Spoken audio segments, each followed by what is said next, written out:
First of all, I want to welcome everybody. This is our first return to a brown bag that's in person. It's also being streamed. And so there are people, I just got a text. Where's the password? Anyway, I got another text, she got it. So, but before Nils starts, I want to welcome and introduce you to Don Norman in the back. Don, Megan left us. Unfortunately, we loved Megan.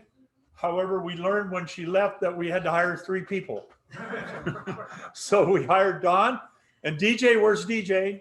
He just stepped out. Okay, and there's DJ. So Don is going to run the exhibits, the store. DJ's kind of going to be our techie guy. Seth is going to leave for a sojourn in Africa here pretty soon for a couple months. And then we've got one more person who's going to head up the education and youth programs. And nobody's working full-time at that. Although I'm supposed to be working part-time too, but I don't know how this works. Anyway, John Marshall is here, so afterwards you can ask him questions about this exhibit, which Wallowa Resources is a sponsor of. Our next exhibit, which I'm working on now, is Nez Perce Treaties. I'm very excited about it. In addition to having facsimile copies of the 1855 and 63 treaties, Cheryl's brother, who works at the Library of Congress, found us an original copy of the 1863 treaty. And through the generous donation of a donor, we're buying it. And it will be here in a glass case. And I got cold feet and I didn't know whether we should have it. And I offered it to the tribe and I didn't hear. And then I talked to Ann McCormick yesterday and she said, good that you got it and it's here. We can sort out later who should really ultimately have it, but good that you got it and it's in our territory here. So I feel good about that. Also for that, we have 3 Indian artists, Phil Cash, who did the place names book, and Kellen Turnell, who's a young and very good bead worker, and Kevin Peters, who some of you know. And they are going to have artwork here. The board and Cheryl get on me when I do these historical exhibits, and they say, well, what are we going to sell? And so we've got some Indian artists, and they're really good ones. And I just learned today, I'm sorry I'm going on, but this is all new. This is everything that's happening in the last 2 days. Yeah. There's a group of Nez Perce artists and writers, which includes Phil Cash and Kellen Turnell and Beth Piatot. Remember Beth from Beadworkers? Beth's play that's in that book, the Nez Perce version of Antigone, is being read in New York next week. She's flying back for that. It's free if you're there. Pardon? Admission to the play is free, so if you're there, you get it free. Yeah.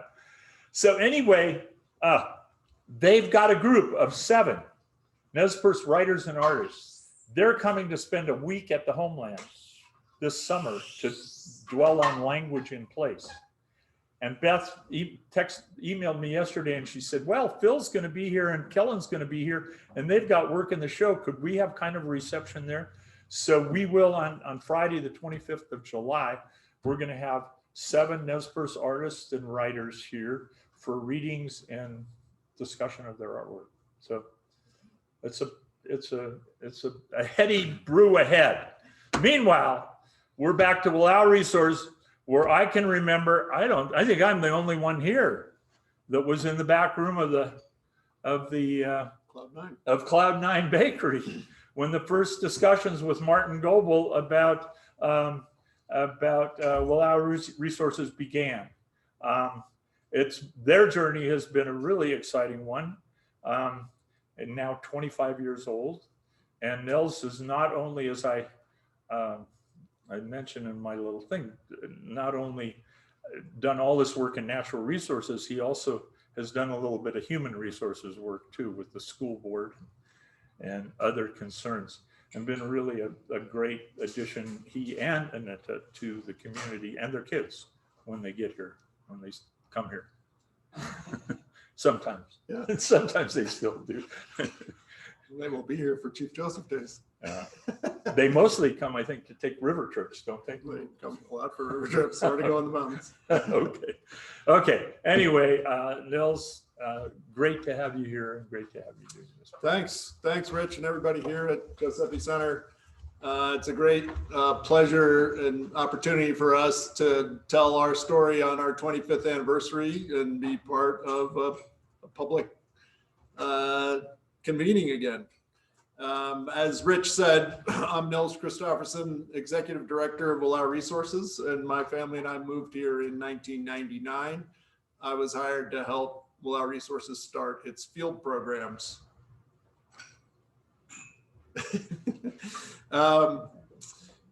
And as Rich also said, 25 years ago, under the leadership of Commissioner Ben Boswell, a group of citizens met in the back room of Cloud9 Bakery to discuss how the county could respond to the loss of its largest employers, the 3 sawmills, and the supporting jobs and businesses associated with that industry.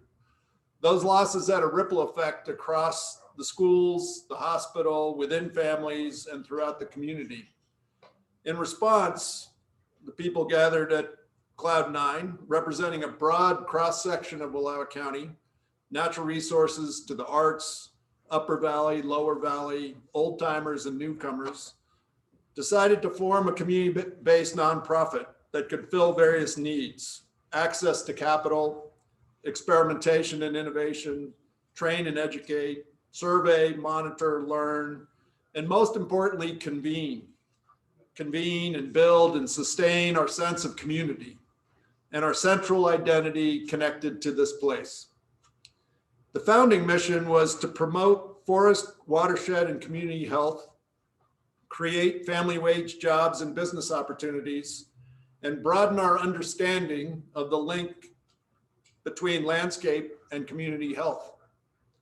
Our current mission retains those themes: land stewardship, job creation, community education, and elevates the need for community empowerment. Empowered with the skills and knowledge, with effective organization and partnerships, with access to capital and political decision makers to affect real change for our own betterment.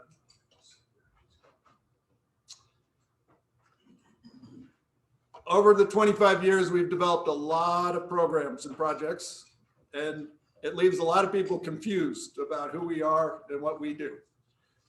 So I want you to remember these 3 phrases. So central to our work is land stewardship, jobs, and community education.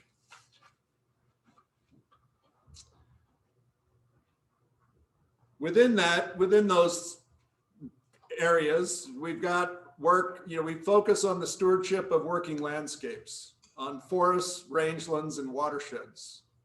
And in that work, we're always trying to create a connection and an opportunity to sustain and create new jobs and business opportunities and advance our collective learning and understanding of the critical role that each one of us plays in supporting land and community stewardship. Together, we are building a stewardship economy, a vision very much connected to our origins. After our incorporation in October 1996, we launched our first field programs in 1999. The Wallowa River Restoration Program, the first large river remeander project in Eastern Oregon on Doug McDaniel and Gail Hammock's ranch outside Lostine, and our aspen and wetland restoration work across the Wallowa Valley Ranger District. Our business model focused on creating opportunities and value for local contractors, businesses, and landowners. In 2000, we were one of 12 community groups nationwide selected by the Ford Foundation in New York to participate in the National Demonstration Program on Community-Based Forestry. With the additional resources, we supported more community partnerships and programming, including our noxious weed programming and one of the earliest forms of forest collaboratives, which the county commissioners dubbed the Wallowa County Community Planning Process. Under the leadership of Bruce Dunn, chairman of NRAC, we helped launch the Upper Joseph Creek Watershed Restoration Project, which resulted in the restoration of over 15,000 forested acres, all without appeal or lawsuit, restored passage to over 34 miles of Chinook and steelhead habitat, and generated over $6 million in economic benefit to our community. During this period of growth, we raised funds and managed the construction of the Salt Creek Summit multipurpose building, as well as the fairgrounds new stage and ticket booth, and did the groundwork leading to the Enterprise School District installing the first modern wood heating system in the state of Oregon. Over the past 14 years, that system has provided over 90% of the school's heating needs by burning wood chips from forest thinning operations out of Northeast Oregon, replacing about 40,000 gallons of heating oil each year. In addition to the other accomplishments listed on this slide, during this time period, we also created a new wholly owned for-profit subsidiary, Community Solutions, Inc., which supported our R&D around small diameter log processing, took on the management of over 100 U.S. Forest Service campsites in Wallowa County, and we participated in the formation of Rural Voices for Conservation Coalition, a coalition of community-based and regional groups from Alaska to New Mexico, working to advance policy recommendations that achieve win-wins for our community and the environment. As you can see, we kept innovating, we kept growing, adding more programs, working to assist more needs, and all the while working to generate more impact in Wallowa County. I'll speak to many of these programs throughout this presentation. Just right now, I would highlight the importance of the My Blue Mountain Woodlands Partnership, which launched in 2015, which is providing services to landowners, family forest landowners across 4 counties. So it represented an expansion in the geography that we serve. Additional development under our renewable energy system, our renewable energy program with a focus on microhydro projects. Our participation with the Wallowa Land Trust, the county commissioners, and Oregon Parks and Recreation Department in the East Moraine acquisition, and the launch last year of the Rural Engagement and Vitality Center with Eastern Oregon University that supports workforce development and training. And many of you may have seen earlier, in association with John Marshall's exhibit here, Fire Stories, the film The West is Burning, which we partnered with the University of Arizona on, and has been aired over 1,200 times nationwide on PBS stations. The concept of a stewardship economy is central to who we are and what we do. It's centered on our community assets, the people who live here, and our natural resources, particularly our working landscapes. And it invests in our connection to place. This development idea differs from standard responses to the loss of large job providers. Typically, it results in the recruitment of some other large industry or employer, like a call center, a service center, or even a federal prison. All of those ideas were aired in this county back in the 1990s when we lost the mills. The stewardship economy also differs from the recreation or amenity economy in the emphasis on the important role that we all have and must play in the stewardship of these landscapes, producing high quality food, fiber, building materials, renewable energy, all the while maintaining or improving the quality of our soils, water, rangelands, and forests, and of course, our community. Many other communities across the West have responded to this vision, used our story for inspiration in their own efforts, and asked us to help them with organization and program development and partnerships. All of us benefit from this expanded pool of innovation as we share lessons, learn from each other, and support each other to care for the land, our families, and build the relevance and impact of stewardship work. Watershed stewardship remains a central concept for us, one that speaks to the importance of integration and cross-boundary work that seeks to really understand and respond to the full landscape system, ridgetop to ridgetop, and connects the dots between forests, rangelands, water, and people. The early work in designing a multi-stakeholder collaborative to advance forest restoration on public lands, which broke here locally anyways, the polarization and gridlock of the timber wars, has evolved in scale and structure with the Northern Blues Forest Collaborative, working with both the Wallowa-Whitman National Forest and the Umatilla National Forest.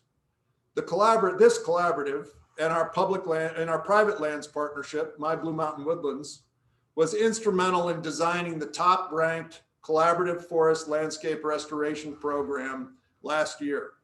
Our project, spanning 10 million acres of Northeast Oregon and Southeast Washington, was the only project selected for funding by the Secretary of Agriculture and is anticipated to bring over $35 million in new U.S. Forest Service funding over the next 10 years to this restoration effort, and an additional $10 million in Farm Bill funding to support adjacent private forest land work. We remain committed to helping the county manage noxious weeds, prevent the loss of native grasses and forbs, and ensure our rangelands are productive, supporting livestock and wildlife, including a broad range of wildflowers, pollinators, birds, etc., and the viability of our ranches, which is critical to the stewardship economy and to our conservation efforts. We play a variety of roles in all of our programs, but all of them are built around partnerships, especially with local landowners, businesses, and local government, and often including regional universities and conservation groups, and state, tribal, and federal agencies. Through these partnerships, we have an impact on a large and growing geography of working lands.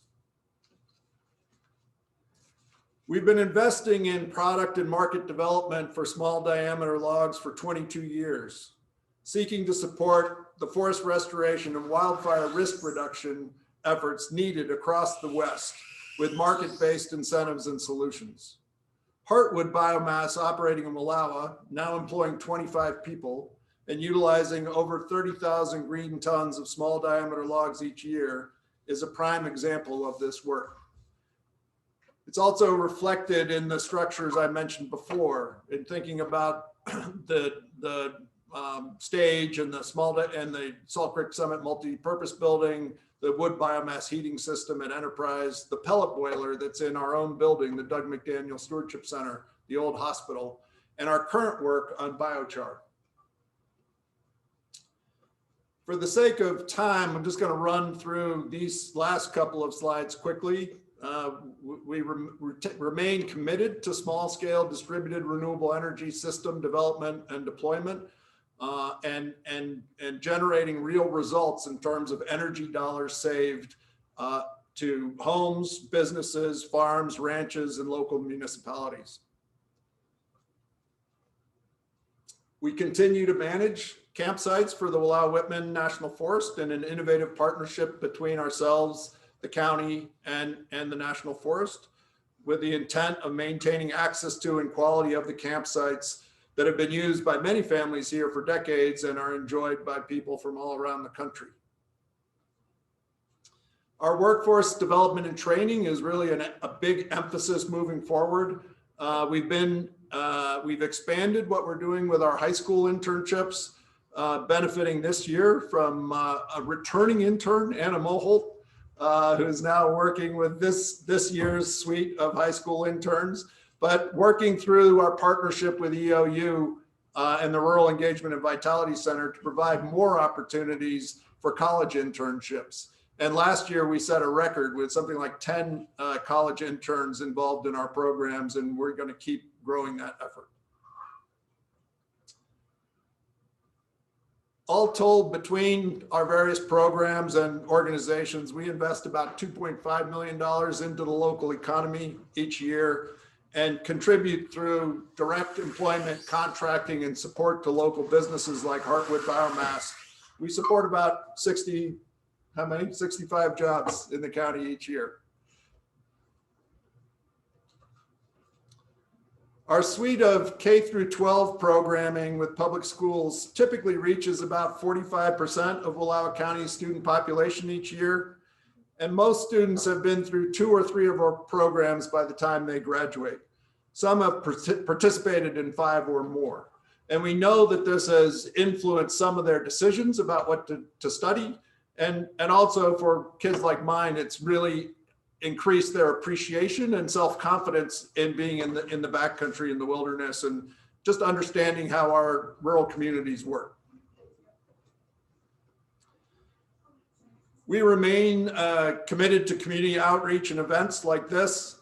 In the end, this is what it's all really about community. And we really appreciate the partnership with the Josephi Center, not only today, but on the exhibit that we've had here for more than a month.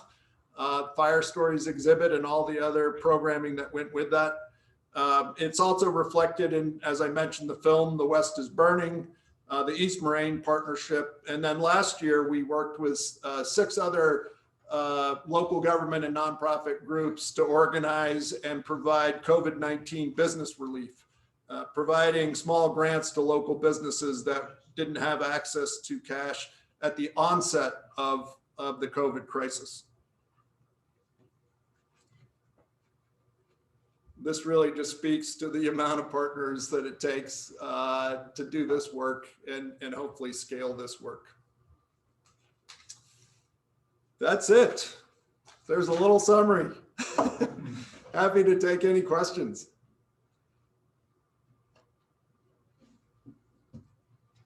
I would like to know more about the micro Hydro? Yeah.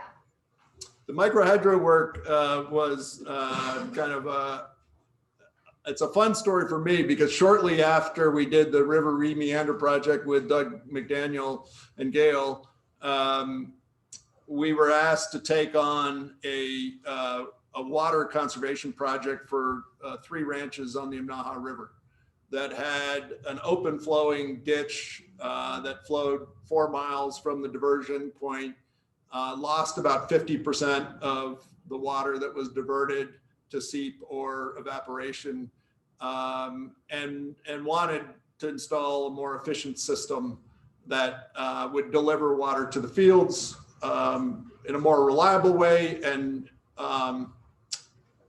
result also in less farm labor in that work. So in 2001, 2003, we designed and developed the Imnaha Park Ditch pipeline project that turned that flood system into pressurized sprinkler irrigation system. And when it finished, there was still about 80 pounds of pressure at the end of the pipeline. We started thinking, oh, there's an opportunity here to do something with pressurized pipe systems to generate power.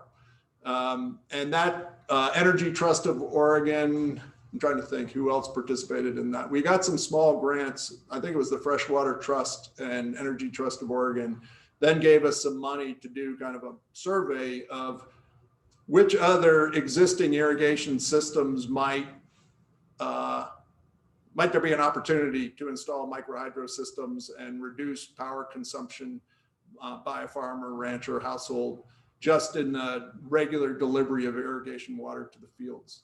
And so we've slowly developed that program. Everything related to renewable energy is a little bit challenging with the state of the distribution systems here and the laws and policies that govern power distribution and accounting. But we're going to keep pushing because this county with its topography has a tremendous amount of opportunity for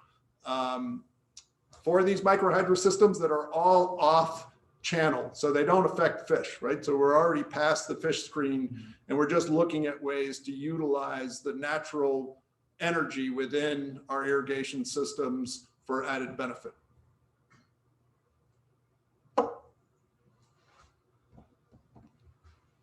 You say it's all about community, and I think we agree. How has COVID changed or affected our resources? And will you repeat the question for our people? Oh, sure. So the question was, it's all about community. We agree. And how has how has COVID affected Wallowa resources and the work we do? Yeah. It's definitely had an impact. It has impacts at different scales because relationships matter. The face-to-face interaction matters a lot. I think because we work with working landscapes, many of the individuals we work with and the landowners we work with were in, what was the right term? Exempted work. You were allowed to keep working, and we were allowed to continue to work on a one-on-one basis. So at the sort of project level and for ongoing work, it didn't have a huge impact. And many of the foundations and government agencies that we get funding from provided more flexibility for us to adjust planning to continue to deliver support and services for all those projects. But it was more in the ability to bring people together and think not only about what are we learning from current projects, but what's the next generation of projects we should develop. That's where we suffered the most. And I would also say that overall, the difficulty of maintaining work in a challenging circumstance with a lot of Zoom meetings, way too many Zoom meetings, and also the challenges at home of taking care of kids and family members during this period, definitely led to some burnout for people that we're, I think, still recovering from. But I think in the end, we were able to weather the last 12, 15 months pretty well. But we are looking forward, and we're keeping our fingers crossed that in this, our 25th anniversary, we really can begin to convene and gather and celebrate and plan and vision again. Yes, fingers crossed. Other questions? There was something on the chat box, I think. Yeah, we have a question from Judy Wanschneider who said, Nils, does a small log mill in Wallowa also produce mulch for sale? Nurseries and individual gardeners across the Pacific Northwest use tons of mulch. Just wondering. So I don't think they're currently doing that, but they've got a lot of ideas on the drawing board. And back in 2001, when we first tried to, when we invested in the Joseph Timber Company, trying to keep that mill here, we spent a lot of time looking at log yard residuals and the different opportunities to really try to utilize the full log and mulch and various forms of composting to create a good soil amendment are a big part of that. And I think they're still sort of thinking about that in the short term, because there was a big investment in a combined heat and power system, a boiler to boil their residuals to produce heat, to dry the firewood so that it is pest free.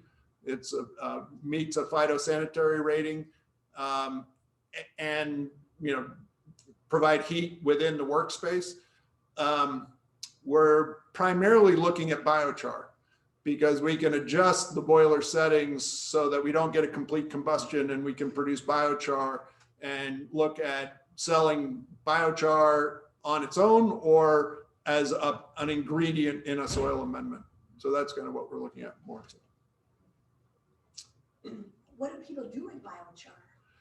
Biochar is adds a lot of carbon to the soil, which improves moisture retention and nutrient retention. Can you define biochar? It is, no, because I'm a generalist. but it is it's essentially like it's an ancient process of producing charcoal It's like if you've seen like a big mound of wood buried in bricks or anything else or dirt to produce charcoal. So it's an incomplete combustion of wood, but in a little more refined process. And you end up with a granular form rather than kind of a chunky block form. And that granular form of biochar is very high in carbon content. And there's a lot of benefit to getting more carbon and biochar back in the soil. So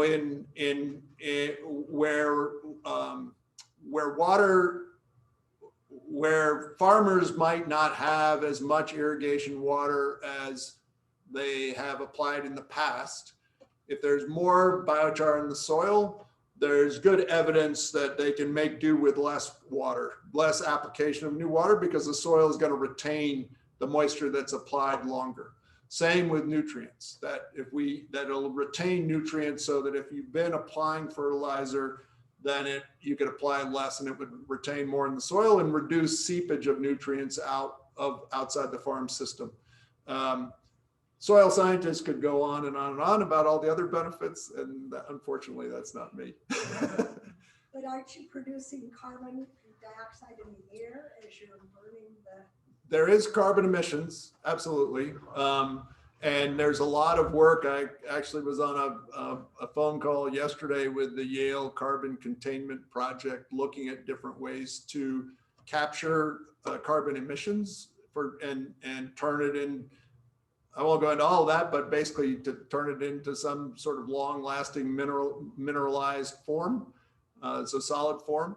But the principal element of this is that Heartwood is using wood that historically has been thinned and burned in slash piles in the woods, or is a key driver to wildfire.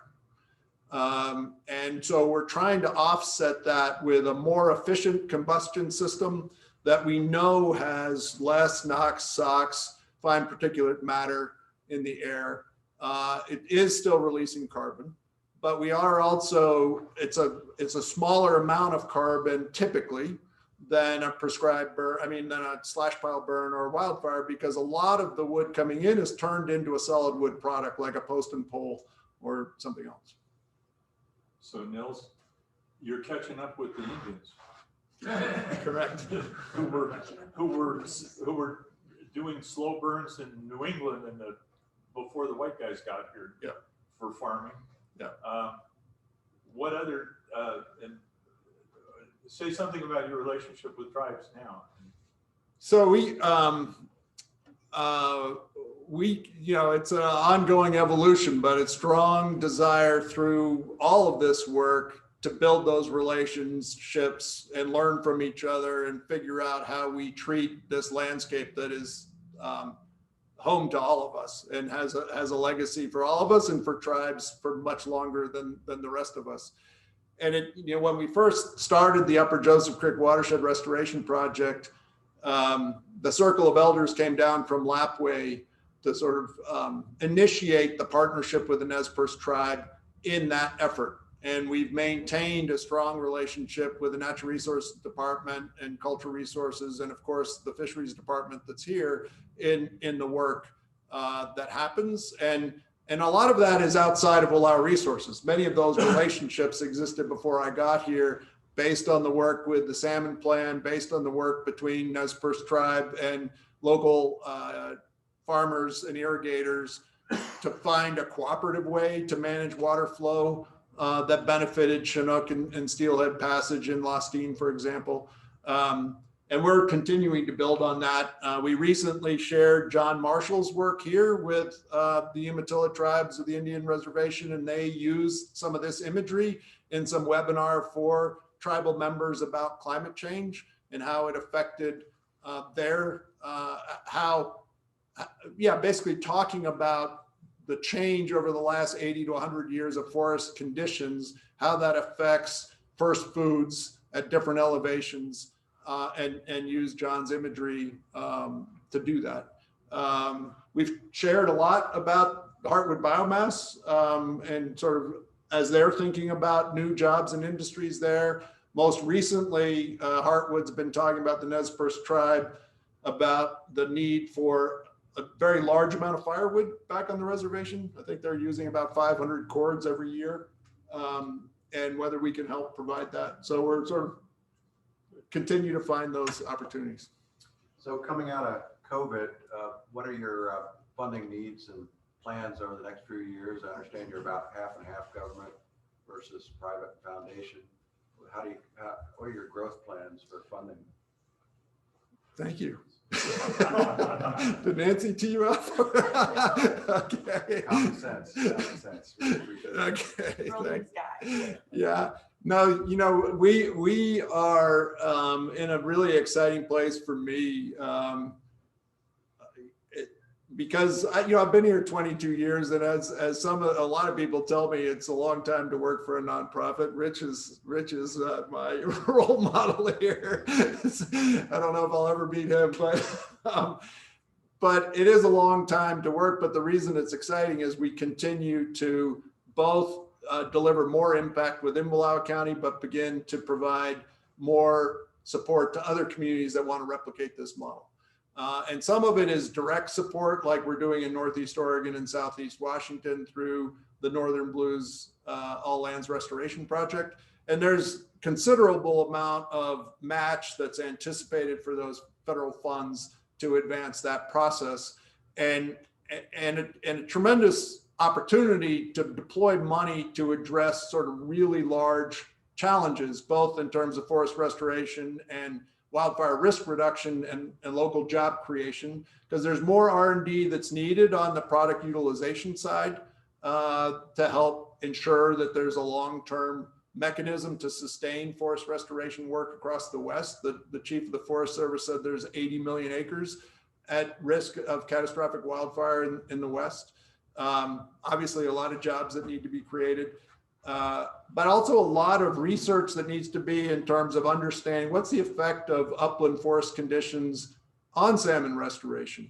There's a lot of evidence that's pointing to these very dense closed stands intercepting precipitation, affecting snowpack, and therefore affecting late summer in-stream flows. And we always need between 20 to 50% of a project budget in non-federal funding to be able to secure that federal leverage to advance some of these projects. So looking at 25 to 50% match from private or foundations. Right. So correct. as you identify projects at the federal level, you still got to have a significant amount of donor support. Correct. To match. Right. And then that workforce development and training side, there's a lot of work to do.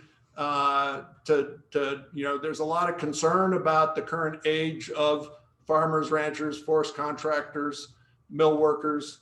How do we help train the next generation of people that want to enter those professions, motivate them, but also adapt those professions to the era of modern technology? And a lot of people are doing that, but there's more training and sort of entry pathways needed for young people into those areas. We're also sort of beginning to bridge out, because this morning at 8 o'clock, the very first meeting was about housing in Wallowa County. Desperate need for housing, and how do we connect the dots again between local workforce training, maybe doing like LeGrand High School has just started with a trade program that has high school students beginning to build houses in the LeGrand city area. Can we do that with one of the high schools or all three of the high schools here? And then connect the dots between our work with OSU and the local mills to provide local wood products into that construction. There's a lot of work on renewable energy, because if we're going to realize the full opportunity in renewable energy, we probably need to become more of a partner in upgrading the distribution lines. So a totally different cost threshold to make these projects work.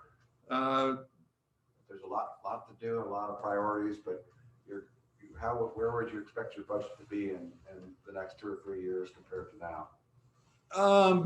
We will probably hopefully just maintain a slow, steady growth. So we are large, somewhere around 2.5, 2.7 million this year. 2.6. Yeah. So I would say we might be at like 3.5, 4 million within that period of time. There's always the question about your ability to recruit and retain staff and talent and effectively utilize capital. You gotta have people who can apply for the grants. Right, Know how to do it, right? Right. The other thing I would say, just because I appreciate your question, is that we did put together an investment portfolio of a range of projects across Northeast Oregon that are all related to our work. Each project was probably needed an investment of less than $1 million.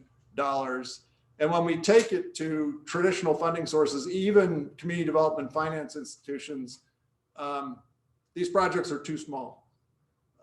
And so we're trying to figure out how can we aggregate capital and provide a funder to these smaller projects, manage the risk and underwriting in a way that banks and CDFIs today are not doing.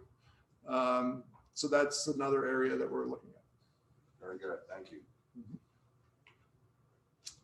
Got one more on the line, someone asking about regenerative agriculture, if we're doing anything in that field. So there's a lot of leaders in this county that are, working together. Corey Carmen, obviously, Six Ranch, Butterfield Ranch, Dawson Ranch, Melville's, Woody Wolf, and others that are really leading that work. The Teals, probably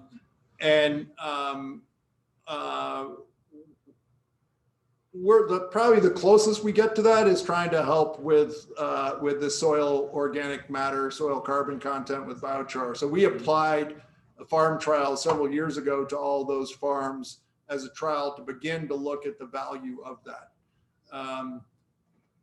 It's a key part of the stewardship economy. There's a lot of strong leadership and investment and innovation already happening with the current players. So we haven't, but if there was a need, we would definitely work to respond to that. Nils, is anybody monitoring climate change locally, and if so, how? I remember old Frank Connolly talking about butterflies and birds and indicators like that. Is there, whose bailiwick is that? I think there's a lot of isolated monitoring happening. I don't know that it's connected yet. The county is working with the NRAC and the Nez Perce tribe to update the old Wallowa County Nez Perce tribe salmon habitat restoration plan. And yesterday I met at NRAC with Susan Roberts and Katie Nesbitt and Pete Schrader and John Williams and others about the climate change section there to look at the existing data that we have. There is data of a slow but steady increase in average temperatures from 1895 to present for this area. So we have that we have clear temperature trend data and a correlation with snowpack and precipitation data. And obviously those trends are over a long period of time that show a clear trend, but year to year, there's enormous variability, right? That can confuse us, particularly when the variability is happening within our own kind of lifespan. But then ODF&W just released a study from Starkey that spoke to key forage for wildlife drying out, senescing 17 days earlier than it used to 30 years ago.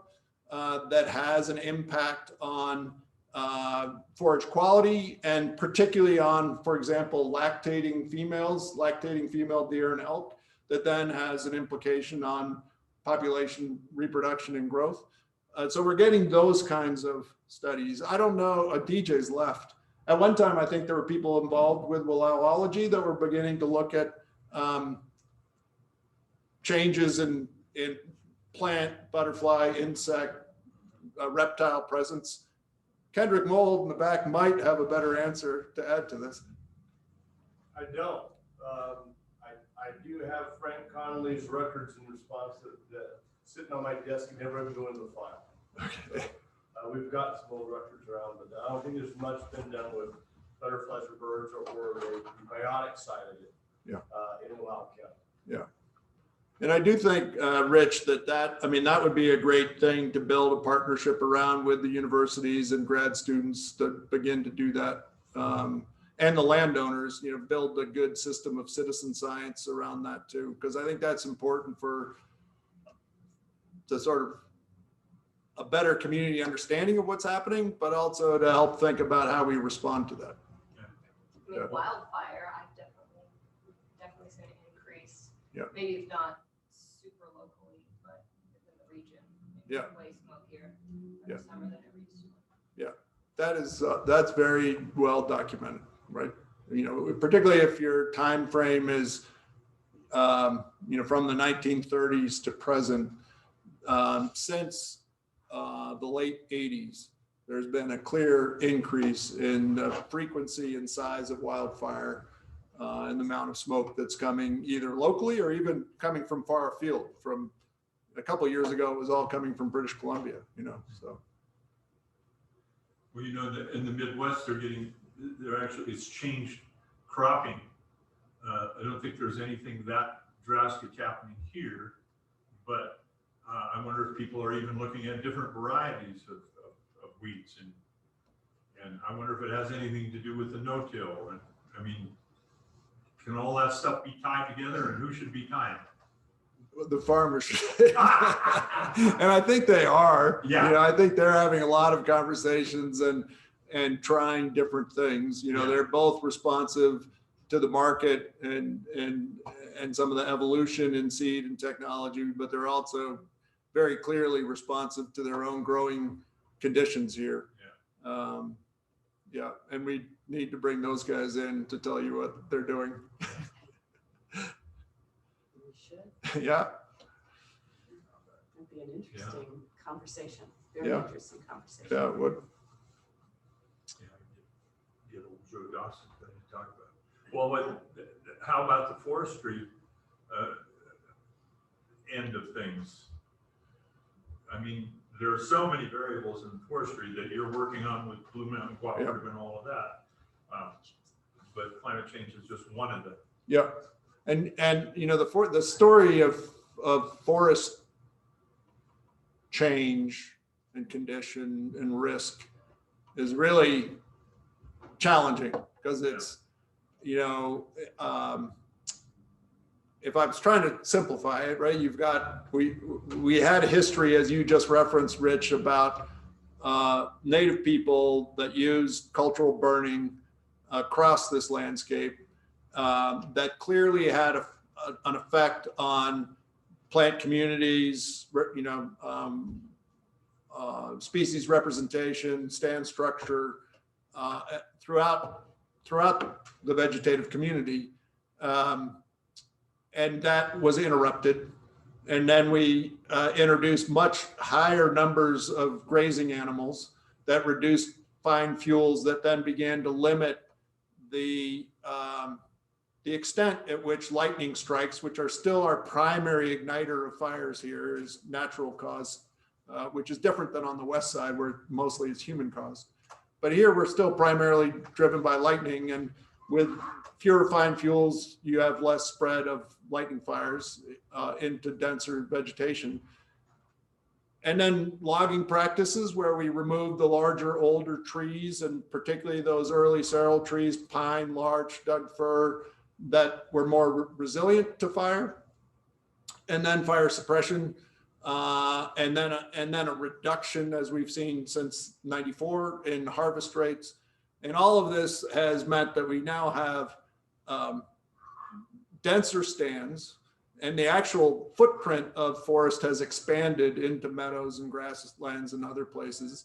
And within those stands, there's more trees per acre. So the canopies are thicker, more stems. And then you add on top of that climate change, which is leading to more moisture stress, you know, longer fire seasons, more, you know, sort of extreme fire weather periods that drive big fire.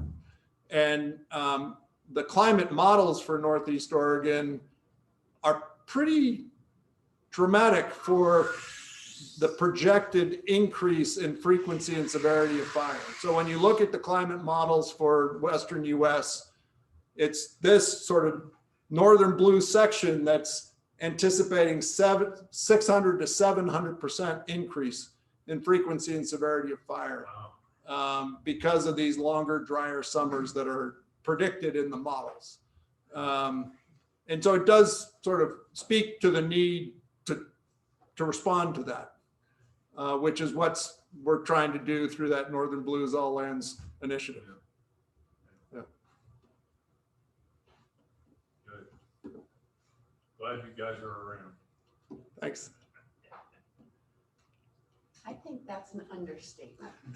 I think the community has benefited enormously of the work you guys have done over a 25-year period. It continues, it increases, the involvement is greater and greater, and it touches so many aspects of our community. It's not like you're very broad-based. It's one of the organizations that I think helps contribute greatly to the community aspect of Wallowa County. And so thank you. Thank you very much. Yeah. Nils, you haven't introduced your new employee either. Okay. Well, in the back we have Louise Shirley, who I is, told her she would be required to do not more than a 15-minute speech. okay. Well, she is our new communications and outreach manager. We're really excited to have her here. She came here first in 2009 as a field botanist for the Nature Conservancy. And during that time, I think was when she was also in her free time helping Liza Jane Nichols and Adele train horses down at the Six Ranch. She's an avid horsewoman, and met her husband, I think that summer too, at Terminal Gravity. He's from Baker County. And they she then went away to work overseas in various places like one does, New Zealand and Southern Africa. And then she and her husband, Brian Baker, got married on the East Moraine in 2012. And then she's been, for the last 6 years, she's been the curator of natural history at the High Desert Museum in Bend. And beyond doing exhibits for the museum, she's been really engaged in an effort for the museum to do outreach to all the communities of Eastern Oregon and build a relationship that helps inform their choice of exhibits, but also hopefully build more communication and sense of common identity and purpose across Eastern Oregon. I interacted with Louise on that project and was very excited by her interest in coming here. And she started a week ago, right? Welcome. And she, on our way over here this morning, she was asking whether the Josephi Center might like to partner on any more exhibits in the future. And so, Don and I were just yes. having a little cycle. So we would like to do that. And then John, you had a question or a comment. I'll make it brief. I'll just say that I'm out of the county, I'm out of state. I live in Wenatchee, Washington. But it's a really good partnership with Wallowa Resources, and it's kind of interesting that I linked up with Wallowa Resources instead of any entity in Chelan County, Washington. It's just a better fit. It's in the middle between, there's the preservationist set over there, and there's the clear cut it all and plant trees in 30-year rotations over there, and there's stewardship here. And that's where I'm at, and that's where Wallowa Resources is at. And I had done an earlier fire exhibit in 2015 in Wenatchee, and it didn't go anywhere after that. And I picked the thread up again. I wanted to get an exhibit into World Forestry Center, which we may yet do someday, but we're off on a whole nother journey. We've done Whitman College. We've been here. We're going next to LeGrand. And I don't know after that, but I'm actually last week down in the Willamette National Forest because there's some similarities between the problems there and the problems here. And we're also kind of dealing with the same misinformed set on that side as this side. So if we can deal with over there, I think it'll help us over here. Anyhow, it's a really good partnership, and it's just a better fit. And I don't have any equivalent organization where I live. There you go. Yeah, we've enjoyed working with you, John. One last question. A woman named Jane wants to know if Wallowa Resources works at all with Oregon Wild on any projects. So they have participated in the Forest Collaborative work for many years. They decided to withdraw from the Forest Collaborative a year ago, year and a half ago, 2 years ago, June of 2020. Oh, yeah, June of 2020. a year ago. So we're not currently working with Oregon Wild. Okay. All right. Thanks everybody for your time and interest. And it is our 25th anniversary. We're going to try to schedule a variety of events and celebrations. Unfortunately, as we're sort of just exiting, this goes back to DJ's question, we do have an impact that our Watershed Festival, which has usually been at the fairgrounds and been a big hit with families, particularly with young children. I think 2 years ago, we had 500 people at the fairgrounds. It's going to be to go again, but it's still a fun day and a lot of nice activities and things for families to learn and do together in our to-go bags. So those will be handed out on June 25th at the Public Library in Wallowa, the Gazebo and Enterprise, and up at the Maxwell Heritage Interpretive Center Museum in Joseph on the 25th. And then we will be having, we hope to have our barn dance at Nancy Noble's Blue Barn on August 21st. And tickets will be going on sale soon, and hope to see many of you there. And then we're still sort of figuring out what we could do in the fall. In the past, we've often partnered with Daryl Brand to do something at the OK Theater as well. So I hope we'll see you more times this summer. Thanks. Thank you very much.